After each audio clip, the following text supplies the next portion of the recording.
Good morning. If everyone could please take their seats, we're ready to begin in a few minutes. Thank you.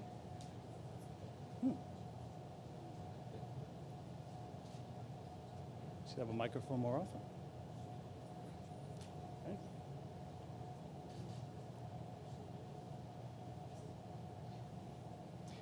I would ask that you please rise for the arrival of His Excellency, the Right Honourable David Johnston, Governor General of Canada.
Yes, always assume.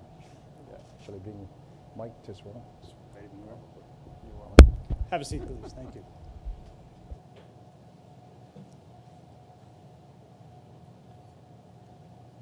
Well, good morning, everyone, and welcome. I'm Robert Phillips, a director with the NASDAQ OMX Group, and I'm also the NASDAQ Relationship Manager for Canadian companies listed on the NASDAQ Stock Exchange.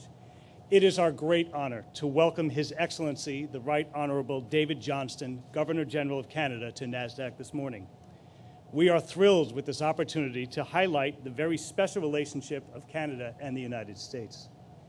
As Canada's New York consulate puts it so perfectly on its own website, Canada and the United States enjoy an economic partnership unique in the contemporary world. We don't just share a border or a history, we also share the greatest bilateral trading relationship in the world, with $1.9 billion worth of goods and services crossing the Canada-US border every single day. We are also delighted with the opportunity to highlight Canada's particular importance to NASDAQ. Under the leadership and vision of our CEO, Bob Greifeld, over the past 10 years, NASDAQ has become a global provider of technology and exchange solutions. We deliver trading and clearing across multiple asset classes, technology for exchanges and regulators, listing for securities, and communication services for public companies across 6 continents. This is especially evident with Canada, where NASDAQ provides the technology infrastructure for the CNSX exchange, as well as trading and regulatory platforms for Canadian broker-dealers. And NASDAQ is proud to be the U.S. listings exchange for 45 of Canada's leading public companies, representing a combined market capitalization of over $47 billion, certainly one of NASDAQ's largest international contingents. These companies include great innovators such as BlackBerry, Lululemon, OpenText, and 2 Canadian companies that are represented here today. Wyland is a global technology innovator that licenses over 3,000 patents to communications providers worldwide. Chief Financial Officer Sean McEwen has joined us here today. MDC Partners is a business transformation organization that utilizes technology, marketing, and data analytics to bring meaningful returns to the communications investments of multinational clients in Canada, the United States, Europe, and the Caribbean. MDC shares are traded on NASDAQ and the Toronto Stock Exchange. We are honored to have with us today David Doft, MDC's Chief Financial Officer, to moderate Governor General Johnston's presentation. David is a true thought leader in the media, advertising, technology, and digital space. Since joining MDC in 2007, David has helped build the business into a portfolio of 50 global marketing firms, expanding the company's digital expertise organically as well as through acquisitions. And David has led MDC's transformation from a $400 million to a $1 billion business. Thank you, David, for joining us here today. Your Excellency, NASDAQ is proud to be part of the special relationship between Canada and the United States. We are also very grateful for the leadership of Mr. John Prato, Canada's Consul General in New York, as well as the dedication of the Consul staff as we continue to work together to highlight and expand our relationship. We have been thrilled to have the Minister of Industry, Christian Paradis, as the Minister of Foreign Affairs, John Baird, to ring NASDAQ's closing bell over the past year. And again, we are honored here today to welcome His Excellency, the Right Honourable David Johnston, Governor General of Canada. Bienvenue au NASDAQ, Monsieur. And now please join me in welcoming Mr. John Prato, Consul General of Canada in New York, for further remarks. John.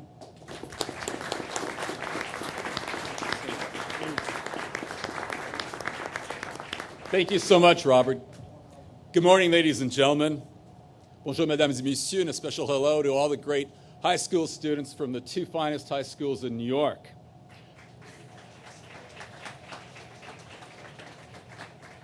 I consider myself one of the most fortunate people in the world to have this job.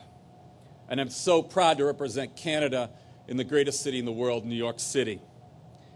And today, I'm especially proud of introducing to you a tremendously accomplished and visionary leader. His Excellency, the Right Honourable David Johnston, was sworn in as the 20th Governor General of Canada in October of 2010. And since that time, he has excelled in his role, managing to outpace the lofty expectations that followed his announcement. Mr. Johnston comes to the role of Governor General after a distinguished career as a student, teacher, and leader, having brought considerable influence to the top universities in Canada.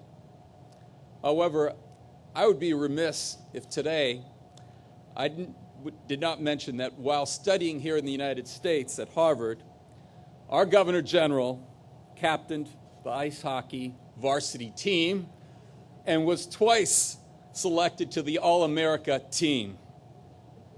He began his off-ice career in 1966 at the Faculty of Law at Queen's University, my alma mater, in Kingston, Ontario, moving next to the law faculty at the University of Toronto, after which in 1974 he was named Dean of Faculty of Law at the University of Western Ontario. In 1979, he became Principal and Vice Chancellor of McGill University in Montreal. And in June 1999, he became the 5th President of the University of Waterloo. It is no coincidence that this Governor General is such a strong proponent of innovation. Waterloo, Ontario is not only home to the university, which has consistently been named Canada's top university for innovation, it is also the home to BlackBerry and the Canadian Innovation Centre. Indeed, it is a city that is increasingly cited as an important global innovation hub. The Governor General's stewardship as President of the University of Waterloo has played no small role in that reputation. As the representative of the Queen in Canada, the Governor General carries out the duties as head of state. He is also Canada's Commander-in-Chief, playing a major role in recognizing the importance of the military at home and abroad. And fittingly, Canada's Governor Generals have established a tradition of encouraging excellence, presenting honors such as the Order of Canada, which recognizes lifetime achievement, meritorious service decorations, and a number of awards and trophies in the arts, social sciences, humanities, and sports. I say fittingly, because in the case of this particular Governor General, Canada has a head of state whose role has inspired him to truly encourage innovation, nurturing the mix of creativity, know-how, research, and business acumen that brings ideas to the market. And speaking of the market, what better forum for such a discussion than the NASDAQ? I'd like to thank our hosts today for welcoming us back to this amazing building, and I stress welcoming back. We have a strong relationship with the NASDAQ, and providing a resident forum for today's presentation. As Robert previously mentioned, no two countries have the relationship that Canada and the United States have. It's the largest two-way trading relationship in the world, some $742 billion a year. That's roughly $2 billion a day. That's roughly 1.3 million every single minute. Those are important stats. But the most important stat is that trade with Canada creates 8 million jobs in the United States. In my adopted state of New York trades more with Canada than the next 4 countries combined, and it provides 600,000 jobs in the state of New York. Remember, 35 of the 50 states in this great country call Canada their #1 export market. And as we sit here today in the hub of so much of that activity, recognizing once again the significance of the Canada-U.S. partnership, it is a distinct privilege for me to introduce you to a man who understands that partnership better than the most people. An all-American Canadian. Son Excellence, le très honorable David Johnston, Gouverneur Général du Canada, His Excellency, the Right Honourable David Johnston, Governor General of Canada. Thanks, John. That's lovely. Thanks so much. That's good. Thank you very much, John. Robert, friends, and especially the students. Let me speak first to the students from the 2 best high schools in New York. So my question to you is, which are the 2 best schools in the United States? I hear a confusion there. Is it Bronx and Stuyvesant? Now, here's a more difficult question. Which are the 2 best schools in North America? Stunned into silence, huh? My grandchildren, again, this is to the students, call me Grandpa Book because I always bring a book and read it to them. There are 9 of them. As a matter of fact, I'm watching my BlackBerry because our number 4 daughter is having contractions every 20 minutes now, so number 10 grandchild may be born very soon. So I always bring them a book and leave it with them. And the book I'm going to recommend to the Bronx and Stuyvesant students is a book by Edward Rutherford called New York. He writes historical fiction. So he'll tell you about the history of this great city. And of course, it has the Dutch stream and the English stream, and yours 2 schools represent those traditions. So it's Edward Rutherford. It's called New York. He's written 7 or 8 books. His first one was Sarum, about the town of Salisbury. His second was London, about London. His third was Ruska, about Russia. His fourth was The Forest, about the area surrounding London. His fifth and sixth were the Princes of Ireland and the Rebels of Ireland. Then his 7th was New York, and the 8th is just out called Paris. So if you want to learn more about your city, Rutherford. Just another word or 2 with the students. Young people have such enormous promise, particularly at this time when change is our friend, and learning how to take ideas and craft them into new products and services is so important. I'll just mention 2. This is a BlackBerry. Do you know where the BlackBerry comes from? It comes from Waterloo, the place where I lived until 2.5 years ago. And it was born out of the University of Waterloo. And the company started when a 4th-year engineering student by the name of Mike Lazaridis was on his co-op term. At Waterloo, the students intersperse 8 4-month academic terms with 6 4-month work terms. And typically, they go to work for an employer and they're paid. But many of them actually start their own companies on the work term. And Mike in his 4th year started what became BlackBerry. And at the end of 4 months, the company was coming along. So he said to the associate dean, I need another 4 months. Okay, but that's it. 4 more months came along, company going better, wanted another 4 months. That's it. You got to come back. He didn't come back. He didn't finish his degree. But the reason he didn't was by that time he had 3 people that were part of his partners, and they'd left other good propositions to join this fledgling venture, and he felt a moral obligation to them. And from that came this great company, BlackBerry. It wasn't all bad on the university front. Mike became chancellor of the university, so he was giving out degrees rather than receiving them. But it's a wonderful story of what a young person can do. Rob also mentioned OpenText, a company that, there's a little history here for the students. OpenText was the Oxford English Dictionary project. The Oxford English Dictionary is one of the great lexicons of human history. From 1850 to 1903, Alexander Graham Murray, a Scot, and it took a Scot to do this, put together a lexicon of the English language. So he identified each word in the English language in terms of its first appearance in print and its meaning at that time. And then he traced that word down through the decades and the centuries as it changed and added other meanings. A very interesting historical sleuthing job. He did it by having thousands of volunteers who kept manual cards from reading as early a manuscript as they could in terms of tracing the root of that word. And they recorded on this card then its first appearance and its meaning and what was the source, its second, its third, etc. And they submitted these cards to Murray. In over 53 years of hard work, he produced the Oxford English Dictionary. Around about 20 years ago, the inheritors of this great project see now we're time for second edition. But they didn't have the volunteer army that they did, and they needed a search engine that would take massive amounts of literature, identify words, develop their meaning or understanding at the particular time. And that search engine didn't exist. So the president of the University of Waterloo went with a couple of computer scientists to Oxford, knocked on the door and said, we'd like to build a search engine for the second edition of the OED. What company do you represent, sir? We don't represent a company because this is too fundamental. This is fundamental computer science. We think we can do it. And with some grants from granting agencies, these two professors sat down with 5 or 6 undergraduate students in their work terms, and they produced the search engine that did the second edition. That search engine, we didn't have the bandwidth in southwestern Ontario to commercialize it. It went to California, to Silicon Valley, and it became the search engine for Yahoo and Google. What we kept in southwestern Ontario was the within business databases, and that became the company OpenText, which was one of the first tenants on the Research and Technology Park at the University of Waterloo.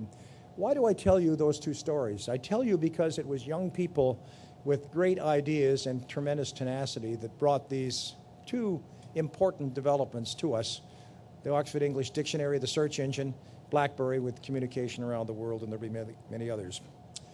I'm thrilled to be here in New York City because I can think of no other place in the world in which business, media, finance, technology, and entrepreneurship converge with such strength, creativity, and influence. And I can think of no location within the city where this nexus of forces generates more energy than right here at NASDAQ in Times Square.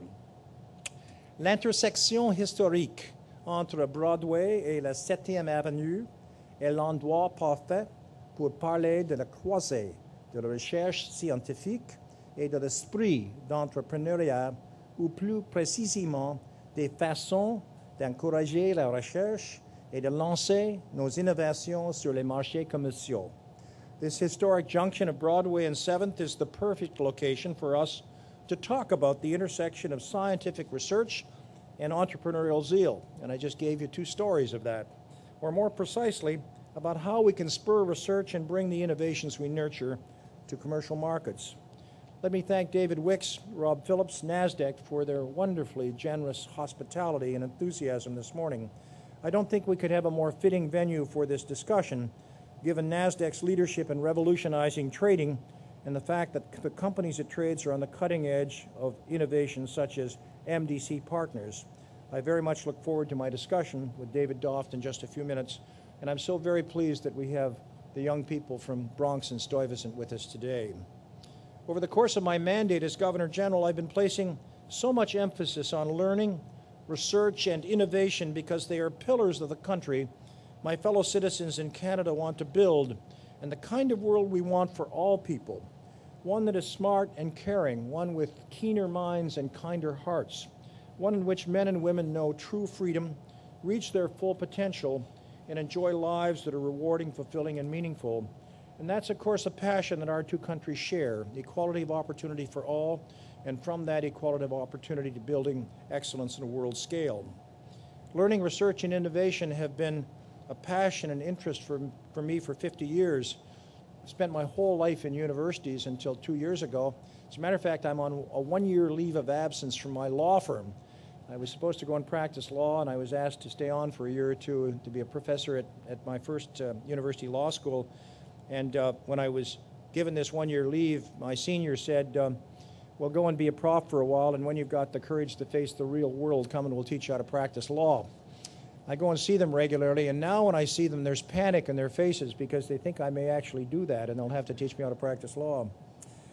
But what I've been so focused on is how men and women, boys and girls gain, develop, and use knowledge to improve the human condition. The past 2.5 years in this current role have given me a special opportunity to share what I know. They've enabled me to travel widely across my country and around the world. We just came back from Ghana, Botswana, South Africa, for example. Before that, Holland, and before that, Rome, to compare my understanding of learning, research, and innovation with that of others. And this spirit of sharing individual knowledge to bring about greater collective wisdom brings us all here today. What we're really doing is furthering something I call the diplomacy of knowledge. It simply means our willingness and ability to work across disciplinary boundaries and international borders to uncover, share, and refine knowledge. Students of history appreciate that civilization's greatest advances often came not wholly from within certain disciplines, but at the intersections of different disciplines.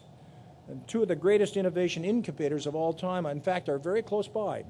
They're vivid physical manifestations of the value of interdisciplinary collaboration.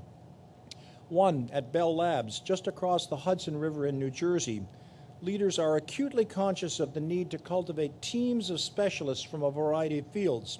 Some were obvious: physics, chemistry, engineering, mathematics, electronics, metallurgy. But others weren't so plain: physiology, psychology, meteorology. But nevertheless, they were essential to success. And right here in New York City, in fact, right in this corner, the process of interdisciplinary innovation in the startup community has been more organic as a critical mass of engineers, scientists, programmers, entrepreneurs, and investors have gradually gravitated to the capital of media, advertising, finance, and fashion, to create less of an organization of innovation and more a geography of innovation, a modern-day innovation-driven equivalent of Renaissance Florence, which was the cradle of the Renaissance, which has propelled New York to the position of second-largest center of technology startups in the world. And I know that New Yorkers and members of NASDAQ are tuned to the requirements of innovation. Later today, we'll visit the Center for Urban Science and Progress at NYU, a new initiative in this city, a unique public-private research center that uses New York City as its laboratory and classroom to help cities around the world become more productive, livable, equitable, and resilient. And a Canadian university, the University of Toronto, is a partner with NYU in this CUSP endeavor.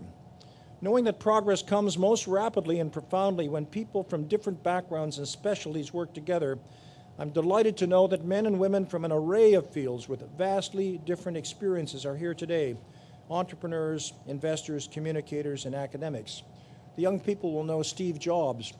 He once said, "I'm known as a technologist, but I'm not a technologist. I'm a guy who joined the humanities and the arts to technology." The diplomacy of knowledge also requires us to operate across borders. While such actions can be conducted locally, regionally, and nationally, they are most potent when we in Canada and the U.S. cross our shared border to cultivate interactions among researchers, scientists, students, investors, and entrepreneurs.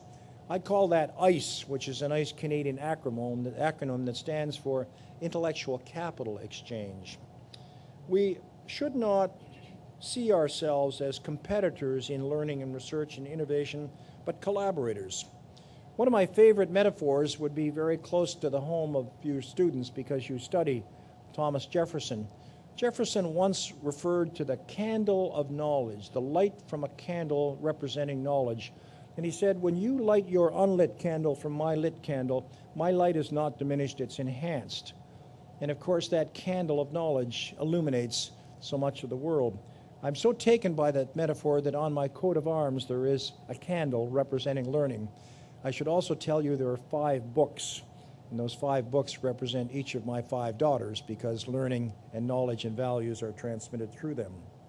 This candle light in physics is called candle power. Interesting play on words. I think I can say without arrogance that Canadians make excellent partners when it comes to increasing candle power or increasing ICE, intellectual capital exchange, and identify 3 qualities in our favor that are most helpful to this transmission. First of all, we believe deeply in the intrinsic value of learning from one another and sharing knowledge widely. Jefferson's candle. We came by this belief early and of necessity. The very survival of the first European settlers to Canada was wholly dependent on their willingness to learn from the local Aboriginal populations. As a matter of fact, the first person to hold the job that I currently occupy was Samuel de Champlain, first governor of New France. And in 1608, his settlement in Nova Scotia only survived that first winter because the local people, the indigenous people, shared fresh meat with these starving settlers and taught them how to make a tea from the needles of evergreen trees, which in fact was an antidote to scurvy, which would have decimated the population. Second, we've made quality education freely or affordable, accessible to all. Quality education. Education has been such an important platform for Canadians throughout our history, and of course for Americans as well. By making education available to all, generations of Canadians have been able to overcome barriers that exist in all countries: racism, poverty, class immobility, and achieve their true potential as individuals. One of our great novelists in Canada is a novelist by the name of Hugh MacLennan, and he once referred to Canadians as a bunch of losers. And he didn't mean people that lost Stanley Cup competitions. He meant that, like the United States, 99% plus of our population came from other countries with nothing but the shirt on their backs. No particular privilege, very often oppressed, chased out of the country for a variety of reasons, but all were courageous in choosing a new land and had one firm determination that life shall be better for their children than it was for them. And the key to that, of course, was an educational system accessible to all. And third, we encourage new Canadians to retain and celebrate those aspects of their heritage that don't conflict with the time-honored values that have made our country such a success. This balanced approach, this embrace of multiculturalism, enriches our country by incorporating the best that others bring. Our penchant for practicing the diplomacy of knowledge is perhaps most evident in communications. Again, we came by this talent early and of necessity. Our country's vast landmass and sparse population have prompted generations of Canadian engineers, entrepreneurs, and scholars to think deeply about and work closely to overcome the challenges of communicating information and knowledge across sweeping distances. And let me just mention some of the heroes in this great transmission of learning. Sandford Fleming hit upon the idea of standard time to make communications of all kinds more consistent and reliable, and that's why we have different time zones around the world. Alexander Graham Bell's signature creation set the stage for 20th century telephony and the 21st century revolution in global communications. I mentioned Mike Lazaridis, the inventor of BlackBerry, a wireless mobile device, generations of which link ever-growing numbers of people throughout the world. And Marshall McLuhan, his concept of the global village, enabled all the planet's citizens to appreciate the consequences of the new world we're building through our development and use of information and communications technologies. Again, for the students, let me leave you with just a small lesson in history. What revolutionized Western Europe from the 16th century to the 19th century was the printing press. It took Europe from a backward medieval society and pushed it in advance of Islam, of India and China, civilizations that had been more advanced for most of the 2 millennia. It was the printing press. It was a new way of communicating, a new way of learning. It took 3 centuries for the printing press to reach a majority of the people of Western Europe. It's taken the internet less than a decade to reach a majority of the population of the world. That's the dimension of this new communication revolution and how quickly it's penetrating. Today, many Canadian companies continue this heritage of innovation. BlackBerry, which I mentioned, OpenText, which I mentioned, MDC Partners are prime examples of the innovation-focused Canadian-based firms that recognize that their futures depend on their ability to cultivate innovative practices and products and then nurture expanding markets for them. These companies rely on their partnership with Americans, including the NASDAQ OMX exchange, and you heard some of the impressive figures of how successful Canadian companies have been in raising capital through this marvelous exchange. To equip them with the capital and the visibility they need to spur technological advances and make inroads for these innovations into U.S. and global markets. I've used that word innovation quite a bit so far. It's a word that sometimes gets bandied about. We all use it frequently in many different ways, so much so that it's no longer anchored in any universal meaning. So what exactly is it? Well, one of my favorite books from 2012 is The Idea Factory by John Gertner. In it, he tells the story of Bell Labs that I mentioned a moment ago, just across the Hudson River. This organization is one of history's greatest innovation incubators, spawning some of the 20th century's most influential communication technologies: the transistor, the integrated circuit, the cellular telephone, the satellite. Jack Morton at Bell Labs was a hard-charging engineer who played a key role in the success of its large development department. One of his more famous tasks was creating a plan to take the transistor from laboratory to market. Morton was one of the first people to see innovation as it truly is, not a simple action, but a total process of interrelated parts, like a very sophisticated synchronized gear or an ecosystem. Morton wrote that innovation is not just the discovery of new phenomena, nor the development of new products or manufacturing techniques, nor the creation of new markets. Rather, it's the integration of all these things to achieve a common industrial goal. And he would later add a corollary to his insight. He maintained that innovation had not occurred unless you manufactured the thing in substantial quantities and found a market to sell large numbers of it. At the core of innovation lies not just the value of pure science, but also a fundamental economic imperative. True innovation isn't merely discovering and understanding, it must also trigger advanced manufacturing and culminate in selling. Some people look on selling as a four-letter word. In fact, it's 7. Creating a deep culture of innovation is a responsibility shared by all levels of government, our schools, from primary to postgraduate, philanthropic foundations, and all elements of the private sector. From the smallest businesses to big industry associations to the largest multinational corporation. I'm happy to report that we in Canada have a newfound grasp on this essential meaning of innovation. We understand that productivity, competitiveness, economic growth, and lasting prosperity in our country will be driven in large measure by science, by research and development, and by speeding innovations from laboratories to people, households, workplaces, and cities across our country and around the world, spurred across, of course, by great young people like those from Stuyvesant and Bronx here today. And we don't just understand it. We in Canada, we like to think are doing something about it. We're increasing our investments in early-stage risk capital. We're helping create large-scale venture capital funds. We're changing visa requirements to attract more foreign workers with high-tech skills. And we're supporting incubator and accelerator organizations to expand the services of these organizations to businesses and entrepreneurs. A prime example is Business Development Bank of Canada Venture Capital, a multi-billion-dollar fund that now partners with Canada's Department of Foreign Affairs and International Trade to extend the Canadian Technology Accelerator Program to Boston, Philadelphia, San Francisco, and right here in New York City. This program hosts selected technology small and medium enterprises in prime global markets for several months, providing them with office space, mentoring, networking opportunities, and access to key players in local business and high-tech communities. Canada's Consulate General in New York works with approximately 300 technology companies, 24 of which participate in the accelerator.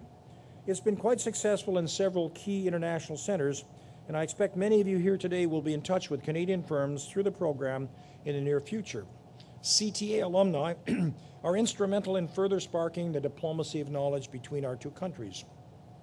The founders of countries such as Elevate and Datacratic have contributed in creating a network for expat Canadian entrepreneurs in New York City called the N100.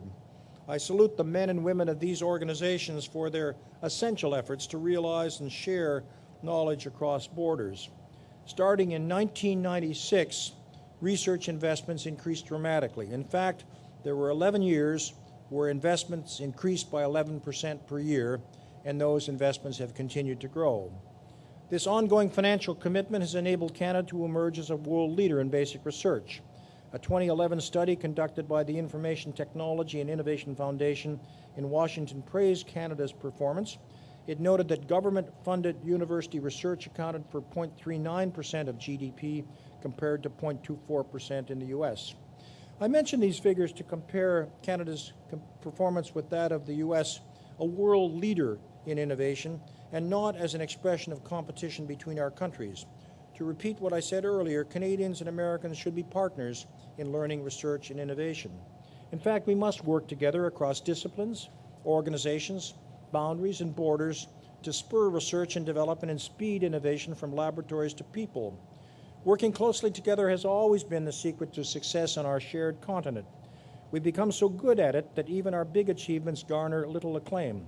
An example of our successful yet quiet collaboration is the Nexus program.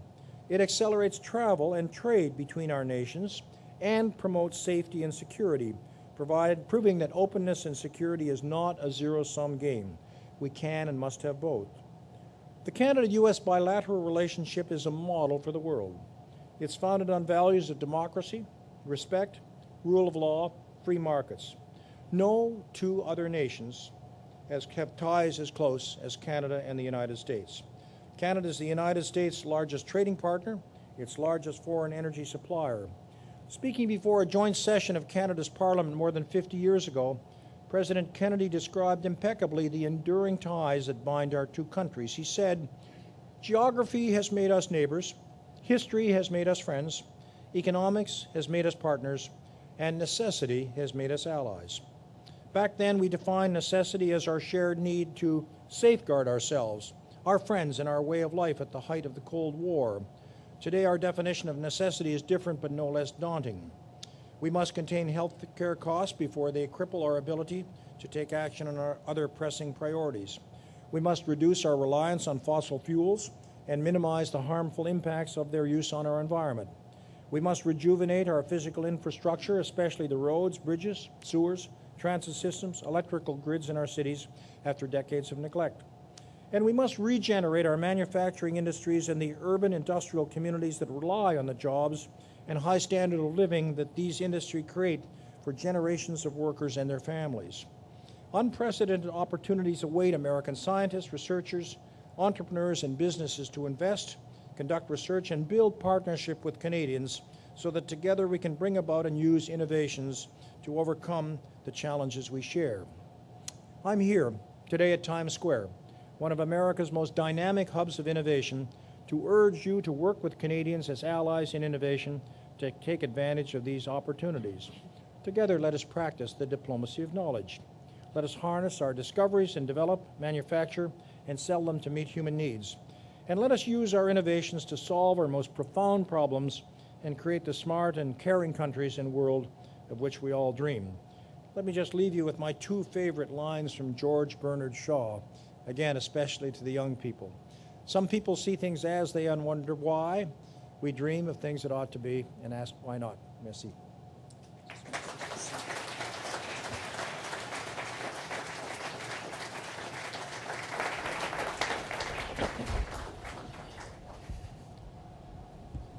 So, Your Excellency, that was a fascinating speech, and I'm looking forward to following up and delving into some of those themes. I'm particularly pleased to be here because my company, MDC Partners, has benefited from substantial innovation in our industry, in the broader marketing communications industry. And we compete in an industry against much larger firms that have been around for decades, yet we've been able to build a company that is born in the digital age, in the internet age, and see the benefits of innovating on behalf of corporations in order to drive tangible results. And so we're founded in Canada, domiciled in Toronto, and Canada has done such a fantastic job of supporting innovation, as you elaborated on. But this can be challenging in a world where if you talk about most successful innovators, they talk about their failures more often than they talk about their successes. So how has Canada supported entrepreneurs in this iterative process of innovation that has so much failures, tweaks, and improvement before the ultimate success in the marketplace? Large question, David. You try to build an ecosystem, and you try to build it, I think, region by region. And each ecosystem will have some different peculiarities depending upon where you are. My last job was president of the University of Waterloo, from which BlackBerry came and from which OpenText came. What was unique about that country, about that particular region of the country, is that it was actually settled by Mennonites in 1800, people who came north from Pennsylvania seeking land. And they were barn raisers. They were people that helped one another's neighbors, not simply Mennonites, but other settlers as they came in. And out of that spirit of sharing and helping came a collaborative ecosystem which was very precious. I used to give a speech called What's in the Water in Waterloo? And there's a large river that flows through it called the Grand River, and the first slide was the Grand River running through. The second was a slide of a Mennonite barn raising project, an overhead shot of 100 people building a neighbor's barn, very busy, all bringing their own talents and their materials to help that neighbor get a start. And the third slide was the second slide and the first slide. It showed the barn raising in the middle of the river. That's what was in the water in Waterloo. So it's a very broad generalization, but what one tries to do is to get that collaborative spirit where you have different areas of expertise, different people with different skill sets working together to improve whatever the trade, goods, service that you're building. And in the modern day, institutions of learning have a very great role to play with this. The quality of your primary and secondary school system, the universities and colleges, and how well you move those ideas and those talent from those institutions into the applied area. And I guess that's what the story of Bell Labs was trying to tell us as well. Absolutely. The Gertner book is fascinating, and I read it recently as well. And one of the things that stuck out to me was that the executives at AT&T, which funded Bell Labs, had a great insight, was that to drive true innovation, they needed to look beyond this year or next year, but look out decades. But in a what have you done for me lately world, corporations are beholden to public investors and delivering short-term earnings. How do you bridge the gap, or how can companies bridge the gap, or how can governments help companies bridge the gap between the short-term desires of, say, public shareholders versus the long-term innovation opportunities? Well, I'd say two things about that, David. One is the point that you make so well, that one must have a longer time horizon, certainly than a quarter and certainly than a year. And in organizing your business enterprise, one must be prepared to have some patient capital going into a portion of it, and typically at least 5 or more years out. Secondly, one must look to the other partnerships of institutions that do have a longer time horizon and are prepared to do it. That Oxford English Dictionary project came about because there were some crazy computer scientists who thought in terms of 5-year projects and were prepared to invest their time and effort in, and were able to attract public research money because the problems were so interesting. They didn't see the immediate output or successful product in 12 years' time, 12 months' time. And then they engaged young people to enjoy this business of just discovering, but from it came a very powerful search engine. So that's one dimension. The other, I would say, is that the technology transfer is not linear. It's not from basic science to experiment to application to commercialization. It's back and forth in a very messy way along that continuum. And very often the practical problem in the marketplace will drive that chain right back into the basic research, the fundamental problems that one can't easily discover. And the more you get traffic back and forth along that busy continuum, the better, with great respect for people who operate at different parts of it. I think that's an important message. I'm just going to end with another BlackBerry story. When Mike Lazaridis was age 37, his company was doing pretty well. He gave 1/3 of his net worth to start what's called the Perimeter Institute of Theoretical Physics. A 37-year-old guy says, I guess I'm worth some money. And he put it into a basic research institute to look at physics at the quantum level, because he said that classical laws of Newton and Einstein and Maxwell and Clerk and others behave differently at the very small level, the quantum, the less than an atom size level. And I want to figure that out. I want to figure that out because I'm not sure whether it'll lead to a new product in a year or two, but all of our telecommunication and so much else in microelectronics has been built on Newton's discoveries of 300 or 400 years ago and Einstein's that are now 100 years old. And all of a sudden we have some new stuff that just doesn't have a basic explanation. So that's what he did. He put $150 million of his own money into an Institute for Theoretical Research. And then the next thing he did is he put $125 million of his own money into an institute for quantum computing to build the first quantum computer that was taking some of this new physics at the quantum level to provide a new platform on which we could put the pluses and minuses so that Moore's law, which says we double the size of a semicircuit every 18 months, will run into its limitations. You can't squeeze any more electrical charges on a little strip of copper on a bed of silicon. So we went inside, they go inside the atom and they calibrate the spins, and they use those spins as the new basis to put their plus and minuses.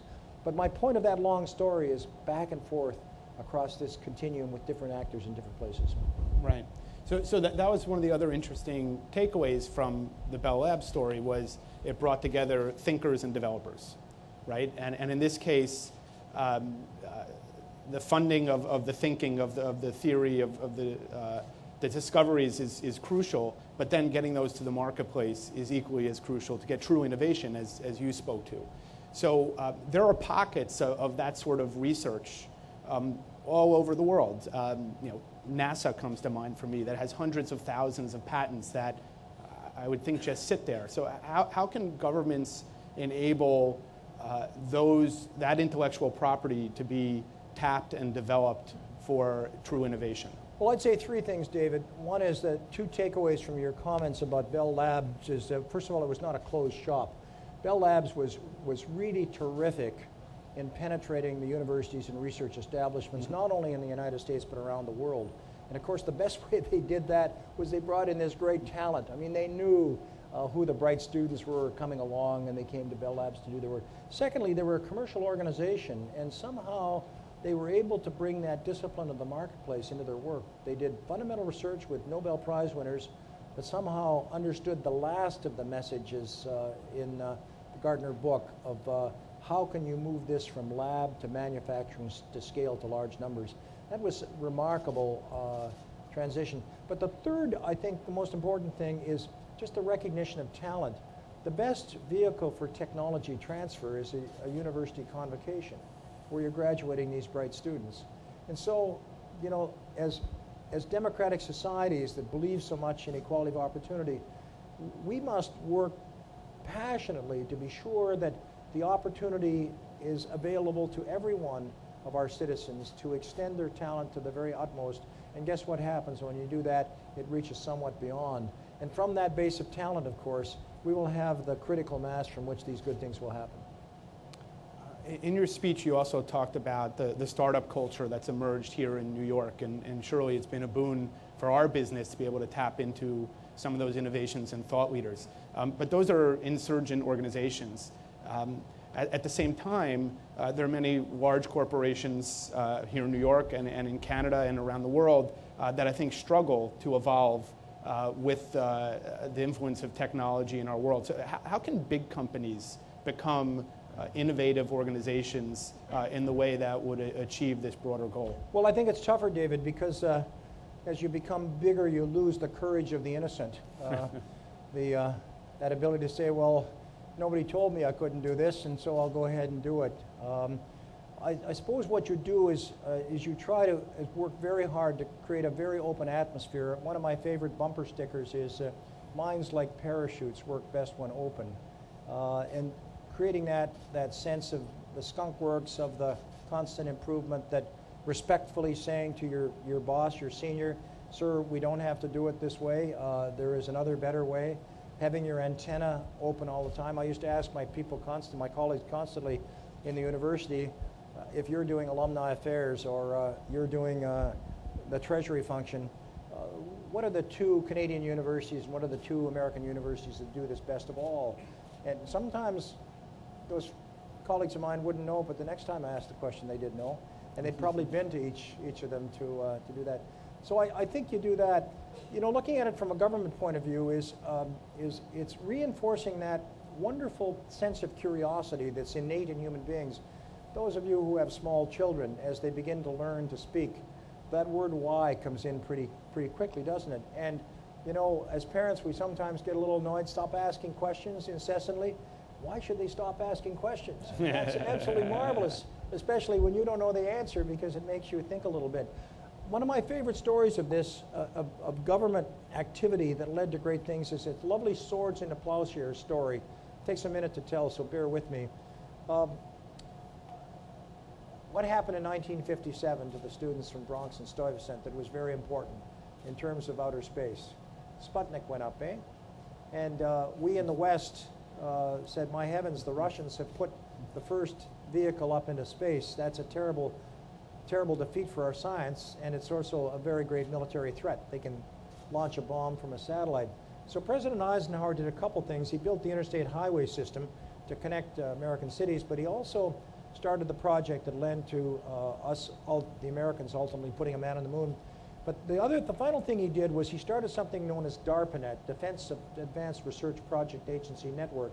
And that was a communication network that connected all the cities in the United States because he needed a fail-safe method of communication if an atomic or hydrogen bomb dropped on Washington or New York or Colorado Springs, so that if the communication line went down, he had a spider web of other opportunities, other resilient lines of communication.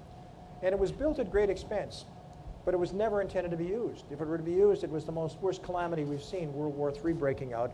It was very secret, was very controlled. It was only used for testing between the Pentagon and Washington and various military stations around the United States and I guess in Canada, classified. But then being bright people, they say, this works better than the telephone.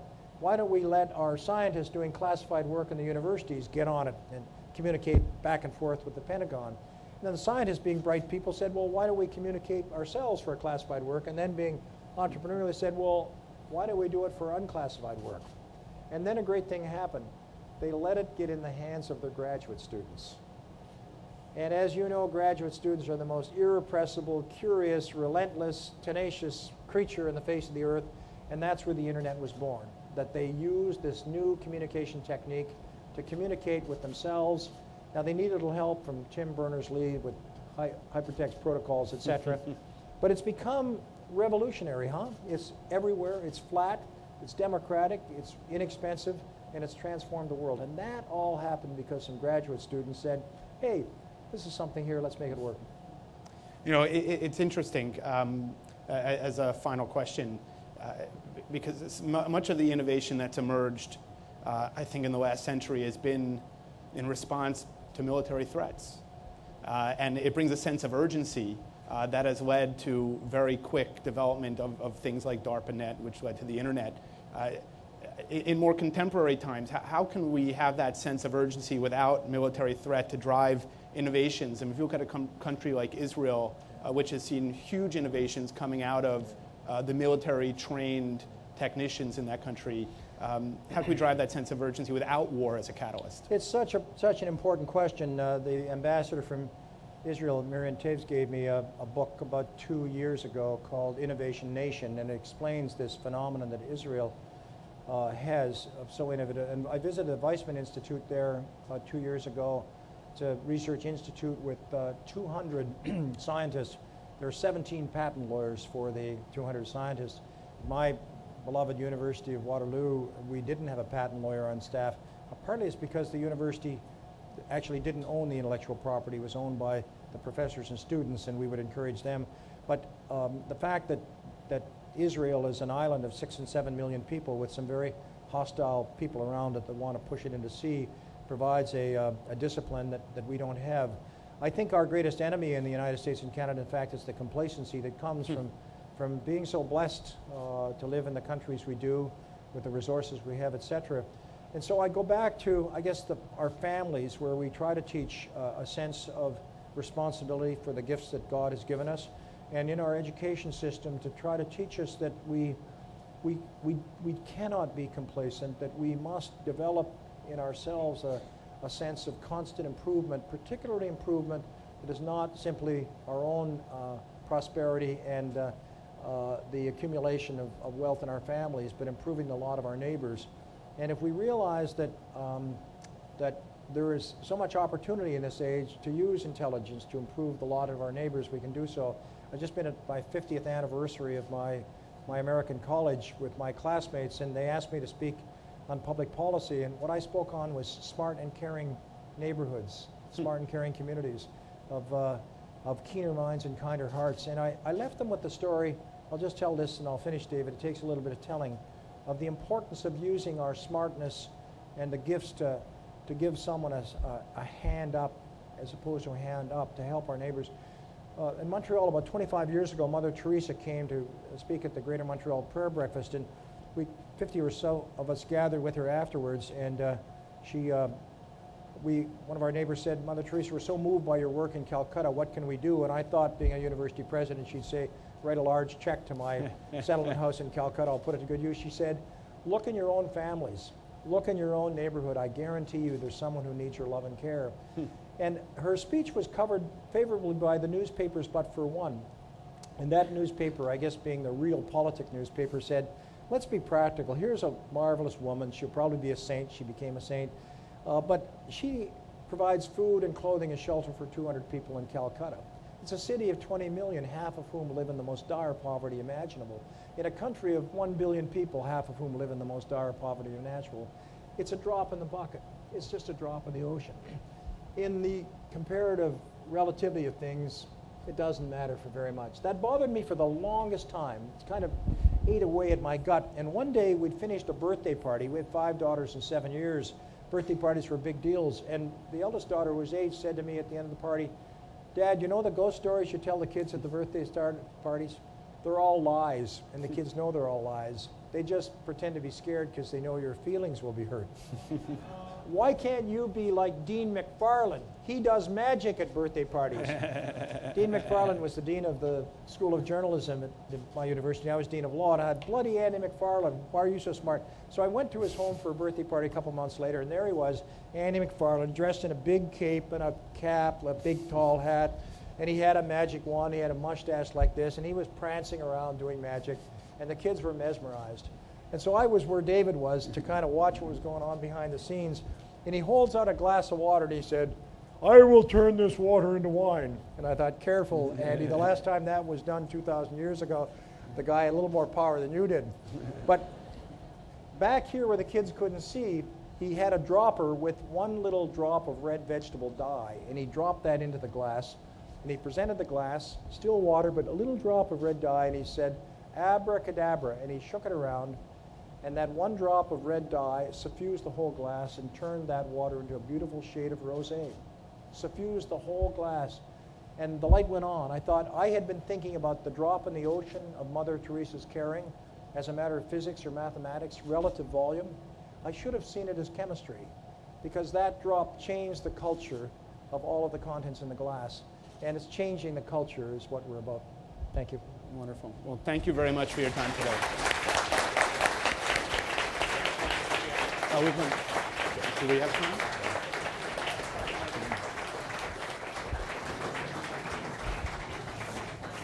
Thank you, David. Really appreciate it. Thank you all for coming in. Governor General Johnston, if I may, we'd like to present as a small memento for today the NASDAQ Crystal, Tower Crystal. So ready to take off very from much. The things here, Rob. Great things. Thank you. Come. Thank you so much, sir. Really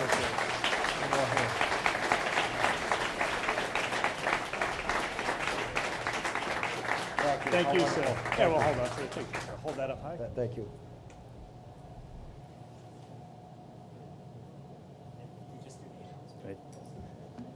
Thank you all.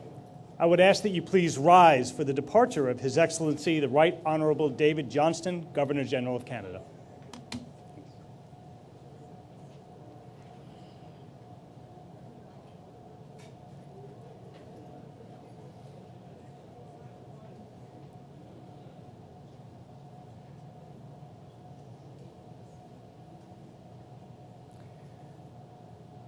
Thank you, everyone, for coming to NASDAQ. And please, there are refreshments over there, and let's start to enact the diplomacy of knowledge here and now. Thank you again. Thank you very much.